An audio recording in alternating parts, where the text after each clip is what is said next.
어쨌든 이런 돈만 쫓는 국회의원 자리를 돈벌이의 수단으로 하는 자가 통일부 장관이 됐었죠. 네네.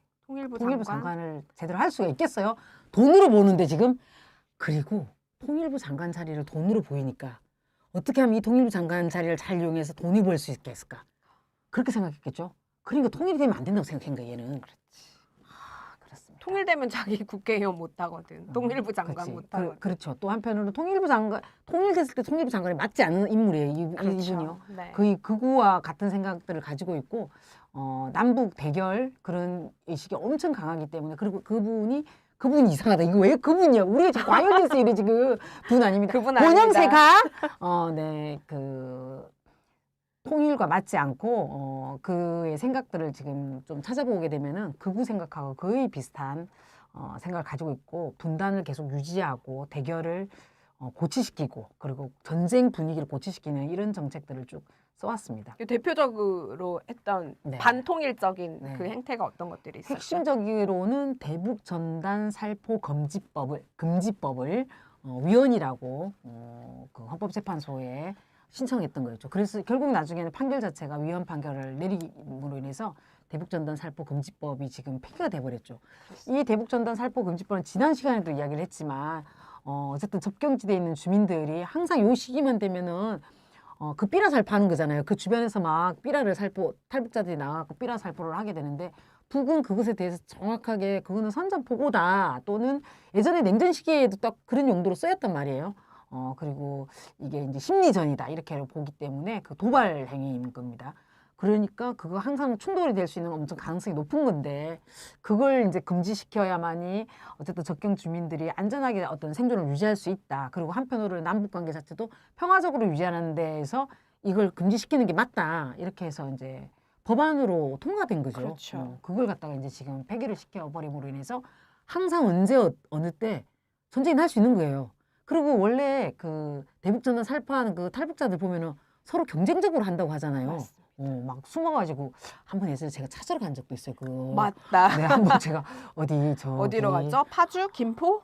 김포 어떤 산으로 올라가가지고 대북전단 살포하는 곳 그 사람들 살포하면 안 된다고 설득하려고 아니면 그걸 뺏으려고 찾아갔던 적도 있었었는데 막 비어있는 집에 숨어 있다가 그걸 몰래 하우스 안에 막 이런 거 그렇죠. 했다가 갑자기 네. 나타나고 막 뛰고 이렇게 한다고 하지 않습니까? 근데 그게 진짜 전쟁을 일으킬 수 있는 아주 위험한 수단이기 때문에 절대로 그거 하면 안 된다 이렇게였던 거거든요. 근데 자국민의 생명과 안전을 맞습니다. 보호하기 위한 법이었는데 근데 권영세는 뭐라고 했죠? 표현의 자유라고 했죠. 표현의 자유를 이야기하면서 그게 국민들의 안전과 생명보다 더 중요하다 이렇게 논리를 써가면서 극우 금지시키고 인증한 있어요. 거죠. 네. 네. 극우 인증입니다. 그렇죠. 진짜. 네. 말은 부드럽게 하지만 사실은 머리를 꽉 극우로 차 있는 인간이 바로 권영세다 이렇게 볼 수가 있겠습니다. 건국전쟁 보고 인증샷 올렸다니까. 그거 엄청 자랑스러워하잖아요. 온 가족이 그런 생각 가지고 있는 거예요. 예. 그렇습니다. 그 가족들이 돈 버는 거 아닙니까 지금? 진짜 딸도 갑자기 주식 샀다가 네, 그 딸도 나오잖아 거기에요. 인증샷에 같은 생각입니다. 네, 대물림 되면 안 되는데 큰일입니다 지금. 또, 네, 또 그런 게 어떤 있고, 전쟁부 그게- 반통일부적인 그렇죠. 그래서 네. 이제 그 대북 확성기 그것도 이제 없앴잖아요. 그때 당시 남북 관계를 개선하기 위해서 그걸 확성기를 없앴던 거였는데 서로 자극이 되는 그 확성기 방송을 하지 않기로 합법화하자 이렇게 지금 법안을 발의하고 있습니다. 아직 통과된 건 아니지만 이렇게 어쨌든 남북 관계가 좀 좋아지고 평화가 유지되는 방향으로 가는 여러 조치들을 다 폐기한 그런 전쟁부의 장관이었다 이렇게 볼 수가 있겠습니다. 아니 통일부 장관이면 네. 통일을 할 수 있는 법안을 발의하고 그렇죠. 남북 이런 데 관계를 나서야 개선시킬 수 되는 거 있는 아닌가요? 법안들을 발의하는 데 도움을 주거나 이렇게 했었는데 그런 분위기가 전혀 아니라 남북을 대결시키는 이런 게 있고 또 한 개로는 보면은 북한 인권 관련해 가지고 보고서를 또 냈습니다. 북한 인권 보고서를 발표했는데 이 인권 보고서를 만드는 그 과정도 탈북자들만 모아서 증언을 듣고 그걸로 인권 보고서를 만들었다고 합니다. 북은 또 사실 남북 관계를 좋아지게 하려면 이 북은 인권 문제에 건드리는 것에 대해서 굉장히 그렇죠. 사실은 그렇죠. 불쾌하게 생각하잖아요. 네. 니네 인권이나 잘해 이거 아니야. 음. 북은 북의 나름대로 자기네 어떤 정치와 어떤 문화와 이런 것 속에서 이제 모든 문제를 다루고 있고 그리고 우리는 또 북 관련해서 잘 알지를 못하잖아요 사실은요. 근데 이제 북을 넘어온 탈북자들이라고 한다면은 적어도 그분들은 북에서 살기 어렵거나 아니면은 뭔가 다른 뭔가를 찾아서 왔을 거잖아요. 그러면 한국 사회에 왔을 때 북에 대해서 너무 살기 좋았다 이렇게 이야기할 수는 없잖아. 그 그렇죠. 사람들이 편향된 의견을 이야기할 수밖에 없죠. 없는 또 조건입니다. 네. 물론 또 편향되지 않은 사람들이 또 이야기하는 사람도 있어요. 하지만 그런 사람들 엄청 막 간첩으로 몰잖아요. 그렇죠. 근데 한국 사회에서 여러 그런 사건. 사람들 간첩으로 모는데 어떻게 그 사람들이 살아남기 위해서라도 편향된 시각의 어떤 이야기를 할 수밖에 없는데 그 편향된 시각을 가지고 있는 사람들만 모아서 이용해가지고 보고서를 냈다. 그럼 보고서라고 할 수 있겠냐 이게. 이런 문제 제기가 사실 많거든요. 근데 그런 보고서를 냈다는 것 자체가 북 사실 가만히 있지 않아요. 이런 거에 대해서. 항상 미국에서 인권 보고서 낼 때도 그렇고 그렇죠. 유엔을 통해서 인권 네. 보고서 낼 때도 북이 항상 그거에 대한 규탄과 이 이야기를 많이 하잖아요. 이거는 괜히 부추기는 거지. 도발하는 행위입니다. 이거는 남북 관계를 악화시키기는 도발이기도 하고 어쨌든 계속 분단을 고착화시키기 위한 도발 행위다 이렇게 볼 수가 그래서 있습니다. 저희가 또 준비했죠. 네. 권영세 네.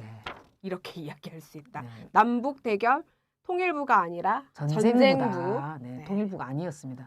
그동안 권영세는 통일부 장관이 아니라 전쟁부 장관이었고 윤석열이 또 전쟁광이다 보니까 전쟁부로 이름을 빨리 바꿔야 되겠습니다. 네, 그런 아니, 전쟁광이었습니다. 전쟁광들을 국회의원으로 뽑을 순 없잖아요. 네. 우리를 그럼 우리 너무 위험한 거 아닙니까 그렇죠. 지금?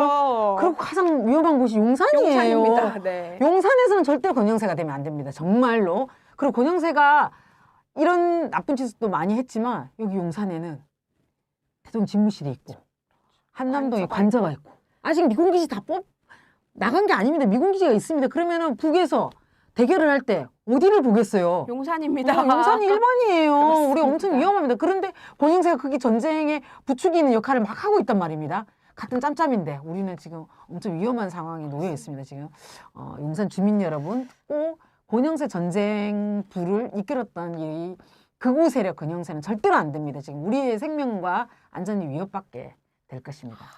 이번 총선은 네. 평화를 위한 총선, 네, 평화를 그렇습니다. 위한 투표. 네. 네. 그래서 많은 사람들이 탄핵이 평화다 이런 얘기를 많이 하죠. 맞습니다. 전쟁강을 없애야 되고 전쟁 세력을 없애야만이 우리가 평화롭게 지낼 수가 있습니다. 그래서 사실 북도 이제 남북 관계 이제 더 이상 안 된다.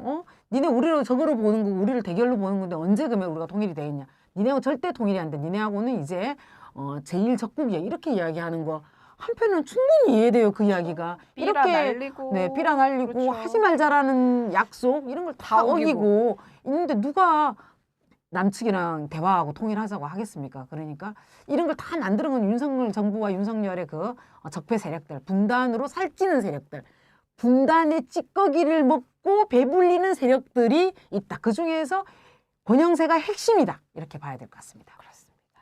네. 오늘의 권영세 파헤치기를 정리를 해볼 텐데요. 네. 저희가 정리를 해봤습니다. 권영세는 어제는 박근혜 당선의 1등 공신이었고 오늘은 윤석열 당선시킨 1등 공신입니다. 그래서 권영세가 나타났을 때 어떤 사람들은 윤핵관. 네, 또 이런 평가도 했어요. 박근혜 시절 때 정치 공작으로 유명한 인물 권영세가 나타났다. 이 권영세가 정치 공작의 망령을 살리는 거다. 이렇게도 평가를 했단 말입니다. 그런 자가 또다시 용산에 나타났습니다. 대통령은 바뀌고 있지만 실세는 그대로다. 실세가 또다시 용산을 점령하려고 한다. 우리는 반드시 권영세를 낙선시켜야 합니다. 낙선 1번입니다. 화내지 마시고. 네, 화가 갑자기 나네요, 지금. 제가 큰 소리로 친 게 좀 화를 내는 건 아닙니다. 네. 어쨌든 네. 오늘 저희가 네. 용산의 정치 망령 네. 권영세에 대해서 한번 살펴봤는데요. 절대 권영세가 국회의원이 돼서는 안 된다. 네. 오늘의 중요한 교훈이고요. 오늘 저희가 한 이 방송을 여러 곳에 퍼날라 주시고 소문내 주십시오. 그리고 네. 용산에 살고 있는 지인이 계신다면 권영세는 안 된다 이런 이야기를 많이 해주십시오. 평화를 원하는 우리 국민들, 그다음에 어떤 이 나라의 공정을 정의를 위하는 국민들 모두가 권영세 낙선을 위해서 함께 힘합쳐 주시면 고맙겠습니다. 네. 그리고 또 우리 용산 주민들, 용산 그 촛불 시민들이 권영세를 떨어뜨리고 총선을 승리하기 위한 여러 가지 네. 실천 활동들을 계획을 하고 있습니다. 한번 네. 광고 소개도 해주시죠. 당면에서는 내일부터 매주 수요일 우리가 이제 촛불 집회를 진행을 할 예정입니다. 지난번에도 그 용산역에서 진행했을 때 많은 촛불 시민들이 함께 해주셔서 너무너무 감사했습니다. 우리 권영세를 떨어뜨리고 윤석열 탄핵시키기 위한 국회를 만드는 데 있어서 매주 촛불 집회 수요일 7시 용산역에서 하니까 함께 해주시면 더더욱 감사하겠습니다. 네. 그러면 또 2주 후에 저희는 새로운 내용, 용산 소식을 가지고 만나 뵙도록 하겠습니다. 인사할까요? 네. 감사합니다. 감사합니다.